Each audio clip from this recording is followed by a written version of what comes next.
My name is Amanda, and I never thought a job could almost destroy my life. But it did. It started out as a fresh chance to build something good for myself and my family. But it turned into a nightmare I'll never forget. This is the story of how I stood up for myself, how strangers supported me, and how my boss, Richard, finally paid the price for the pain he caused. I was 28 when it happened. I had been without a full-time job for months, doing small freelance graphic design work here and there just to survive. I was also taking care of my mom and my little brother, Liam. Ever since my dad passed away, we had been holding on by a thread. I wanted to help more. I needed something stable. So when I saw a job posting at HailTech, I felt so happy. The ad said they wanted creative people, that they had a dynamic team, and offered room to grow. I remember feeling butterflies when I got an email asking me to come in for an interview. That's when I met Richard for the first time. He was the CEO and had a very bright smile that made you feel like you were the most important person in the room. Amanda, you're exactly what we need. You're creative and look ready for this job. Welcome aboard. I couldn't believe it. I got the job. I was hired as a junior designer. I thought I was finally on the right path. The office looked amazing. People wore cool clothes and talked fast about projects and deadlines. I felt proud just walking through those doors. But it didn't take long for everything to change. At first, I thought Richard was just a strict boss. Startups are known for being intense, right? Maybe I just had to get used to it. But as the weeks went on, I realized Richard wasn't just demanding, he was cruel. He didn't lead with kindness or support. He ruled through fear. He would scream at people in front of everyone. His face would turn red, and you could see the veins in his neck bulging. It was like something snapped inside him whenever something didn't go his way. You call this a design, Amanda? A child could do better. Fix it by tomorrow or you're out. He would constantly change deadlines without warning, and then blame us when we couldn't finish on time. He liked to turn coworkers against each other, making them compete for fake promotions. He'd say things like, "Impress me and you'll move up." But no one ever did. It was just a game he played to keep us stressed and begging for approval. I once forgot to log out of my personal email on the office computer. The next day, Richard made a comment about a doctor's appointment I hadn't told anyone about. That's when I realized he was reading our private messages. I remember one time the AC broke during a heat wave.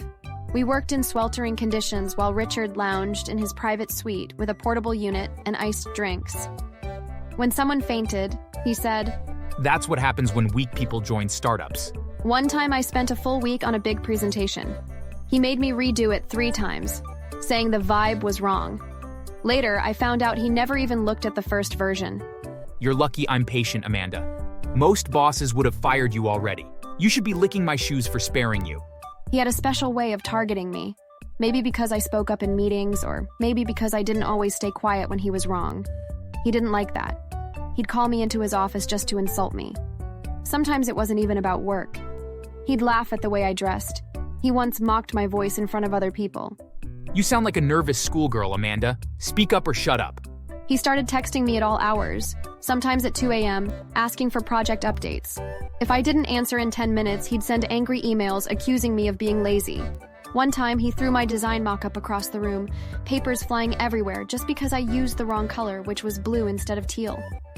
Another time, he spilled coffee on my laptop. It ruined a full week of work. Oops. Guess you'll learn to back up your files now. But the worst moment, the one that really broke something inside me, was on Liam's 16th birthday. I had planned a small party for him at home. Just me, my mom, and Liam. I was so excited. But that day, Richard made me stay late for what he called a client emergency. Later, I found out the client meeting didn't even exist. I came home after midnight. Liam was asleep on the couch, the cake still on the table, untouched. I locked myself in the bathroom and cried until my head hurt. I hated that this job was stealing everything from me. Soon, I wasn't sleeping at all. My hair was falling out in clumps. I'd snap at my mom and Liam for no reason. I stopped drawing for fun. I stopped smiling.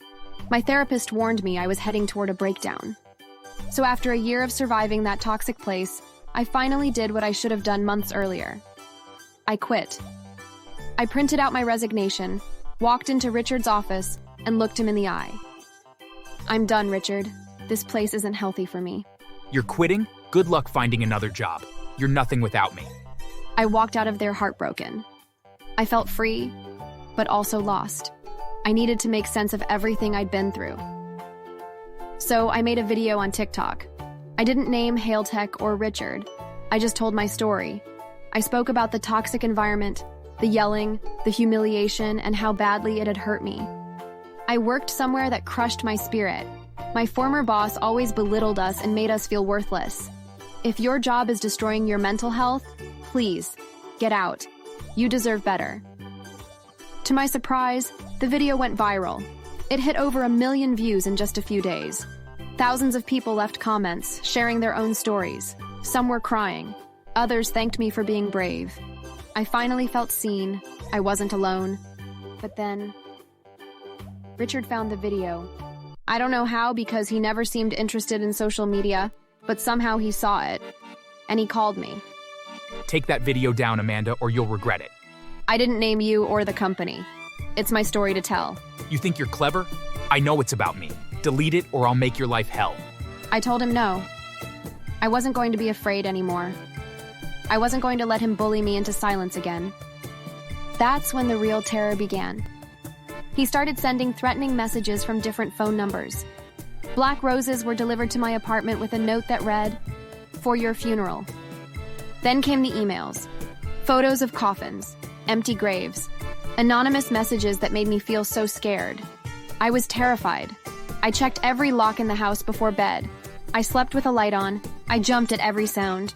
One night, at 3 a.m., I woke to pounding on my door. I peeked through the peephole and saw Richard holding a crowbar. He looked so angry. Open the door, Amanda. I'll kill you and your pathetic family if you don't take that video down. I called 911 in fear, but he was gone by the time police arrived. They said they couldn't do much without proof. I was shaking, imagining him hurting my mom or Liam. I couldn't stay silent anymore. The next morning, I made another video. This time, I mentioned his name. My ex-boss, Richard Hale of Hailtech, is threatening my life. He sent me death threats, black flowers, pictures of caskets. Last night, he came to my house with a crowbar, saying he'd kill me and my family. If anything happens to us, hold Richard Hale accountable. Share this. Don't let him get away with it. The video exploded, hitting 10 million views in hours. People were outraged. Some called him a monster, others told me to be safe. Hashtags like Justice for Amanda and Stop Richard Hale trended. But Richard didn't stop. He doubled down, sending more threats. A package arrived with a doll's head, painted to look like me with a knife through it.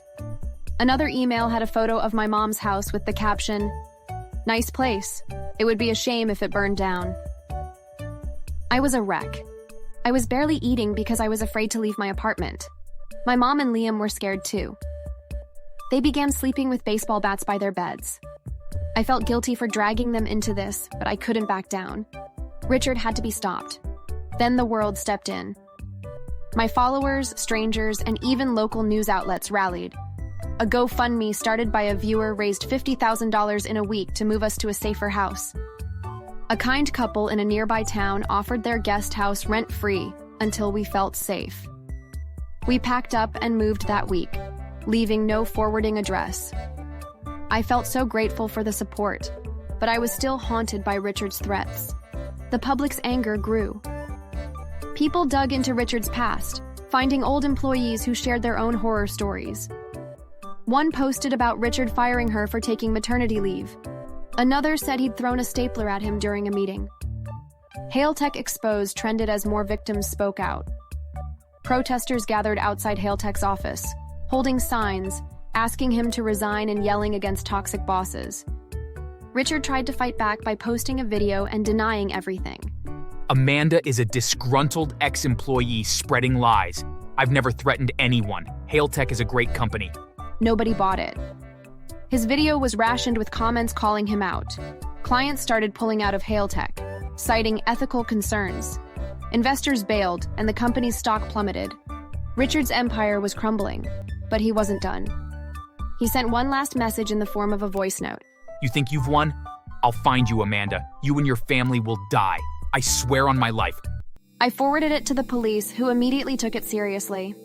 They traced the message to Richard's phone, and combined with my videos, the threats, and witness statements from former employees, they had enough to arrest him.